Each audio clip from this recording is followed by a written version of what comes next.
जय हिंद प्यारे साथियों, मैं सुशील एक बार फिर से आप सभी का अपने यूट्यूब प्लेटफॉर्म टीचिंग विद सुशील में आपका स्वागत करता हूं। आई होप आप लोग स्वस्थ होंगे, मस्त होंगे, अच्छे होंगे और अपनी पढ़ाई को ज़बरदस्त आगे बढ़ा रहे होंगे। तो आप लोग ने जैसा देखा कि EMRS में वैकेंसी आने वाली है, अभी आई नहीं है लेकिन नोटिफिकेशन आ गया उसका। ये भी परमानेंट वैकेंसी नहीं है, आपका गेस्ट टीचर के रूप में है और उसका नोटिफिकेशन आ चुका है। और आप लोग अपनी तैयारी को बेहतर तरीके से करिए। और ये गेस्ट टीचर की वैकेंसी इसलिए आई हुई है और ये 20 तारीख का नोटिफिकेशन आया हुआ है, आप यहाँ से देख सकते हैं। और इसके बारे में हम लोग थोड़ा सा जानेंगे और समझेंगे कि वह है क्या चीज़, और इसके बारे में आगे जानते हैं। देखिए कह रहा है कि सब्जेक्ट क्या है इसका, यहाँ से देखिएगा। कह रहा है कि guideline for engaging guest teacher against vacancies, यानी कि ये गेस्ट टीचर के रूप में वैकेंसी आने वाली है। तो हर जगह का पूरा मिला करके एक ही साथ गेस्ट टीचर की वैकेंसी आएगी। इसमें एग्ज़ाम नहीं होगा और डायरेक्ट आपका इंटरव्यू हो जाएगा। और इसमें आपको मैं बता दूं, क्वालिफाई यानी कि बिना सीटेट का, यानी जो सीटेट क्वालिफाई नहीं है उनको भी मौका मिलेगा और बीएड अपेयरिंग वालों को भी मौका मिलेगा। जो बीएड अपेयरिंग है, बीएड पास नहीं है, उनको भी मौका मिलेगा। यानी कि इन सभी को मौका मिलने वाला है। तो आप अपनी तैयारी को और बेहतर कर दीजिएगा। और ये गेस्ट टीचर की वैकेंसी आने वाली है।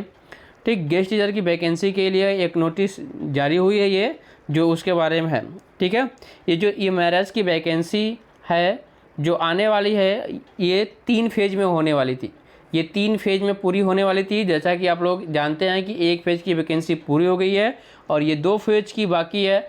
तो समर वैकेशन का जो छुट्टी हुआ था उसके खुलने के बाद, यानी कि बच्चों की जो पढ़ाई है वो बाधित ना हो, इसके लिए उनको अर्जेंट में गेस्ट टीचर की वैकेंसी करके उनकी पढ़ाई को लगातार आगे बढ़ाना है। और जो परमानेंट वैकेंसी है उसको आने में थोड़ी सी लेट है, समय लगेगा, टाइम लगेगा। इसकी वजह से वो आपको ये गेस्ट टीचर की वैकेंसी दे रहे हैं। तो आप लोग अपनी तैयारी को बेहतर करिए। देखिए यहाँ पे कह रहा है कि नोटिस में कह रहा है कि सर एंड मैडम, यानी सर या madam needs NESTS in the process of notify for the second phase of recruitment appointment regular teacher may be need additional time, यानी कि जब तक आपका एडिशनल यानी कि परमानेंट वैकेंसी नहीं जाया जाती है तब तक के लिए आपको ये रिक्वायरमेंट की ज़रूरत है।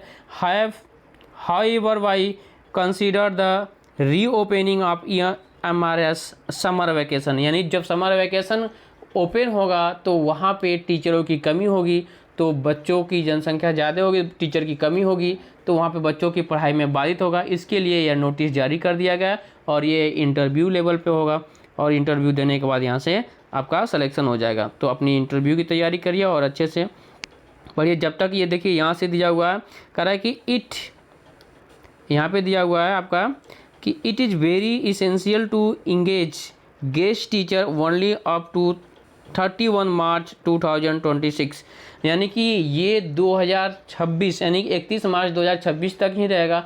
और उसके पहले वो अपना नोटिफिकेशन परमानेंट यानी कि वैकेंसी की नोटिफिकेशन जारी कर देंगे और वहाँ पे ज्वाइनिंग कर देंगे। इसलिए ये कह रहा है कि 31 मार्च 2026 तक ही रहेगा ये डेट जो आपकी है।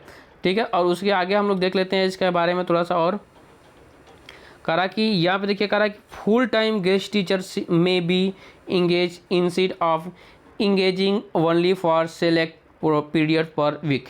अब कह रहा है कि आपको ये फुल टाइम क्लास लेना होगा, ये नहीं कि पीरियड बाय पीरियड आपको क्लास लेना। ये फुल टाइम क्लास लेना आपको, जैसे आपको परमानेंट टीचर क्लास लेते हैं उस तरह आपको क्लास भी मिलेगी और एक फ़िक्स सैलरी भी आपकी होगी।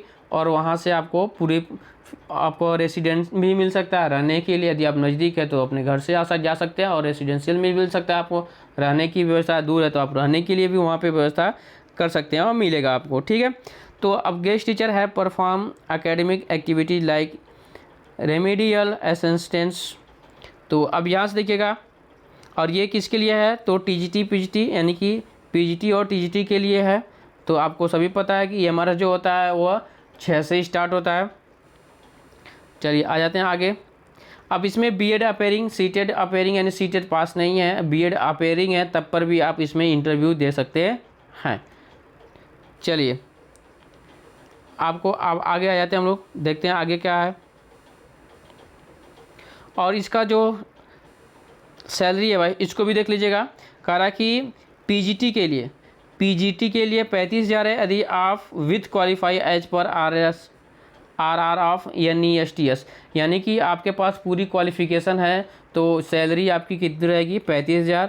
यदि आप विदाउट क्वालिफ़िकेशन है यानी कि आपके पास पूरी क्वालिफ़िकेशन नहीं है, यानी आपके पास एक्सपीरियंस नहीं है किसी भी चीज़ का, यानी कि पूरा कंप्लीट नहीं है, सीटेट नहीं पास है, यानी बीएड कंप्लीट नहीं है, तो वहाँ पे आपको 31,000 रुपया पर मंथ मिलेगा।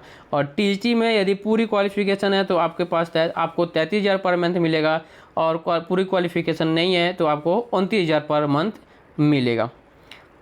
और आगे कह रहा कि if seated qualified candidate are not available for post of TGT PGT या स्टेट 1 में आल्सो बी कंसिडर्ड, यानी केवल सीटेड ही नहीं है, यह स्टेट भी चलेगा। ठीक है, तो फिर आ जाते हैं आगे भी देख लेते हैं।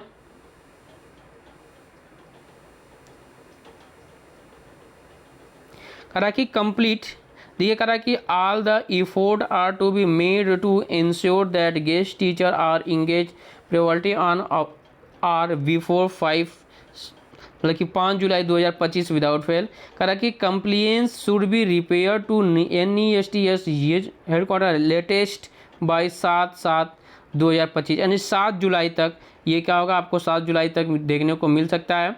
ठीक है, तो ये रहा आपका एक छोटा सा नोटिफिकेशन जो कि आपके लिए बहुत इम्पॉर्टेंट है, और आप इसमें से अच्छे से क्वालिफाई कर सकते हैं इंटरव्यू, तो आपका सिलेक्शन भी हो सकता है अच्छी जगह से, और हो सकता है आपको टाइम भी बढ़ जाए। यदि वैकेंसी नहीं आती है तो टाइम बढ़ जाएगा आपको रहने के लिए, 31 मार्च 2026 तक है। यदि वैकेंसी नहीं आती तो आगे टाइम बढ़ता जाए। ठीक है, तो फिर इतने ही। सभी को धन्यवाद, और सभी लोग अपनी पढ़ाई को बेहतर करिए। ठीक है, सभी को बेस्ट ऑफ लक। धन्यवाद। जय हिंद, जय भारत। और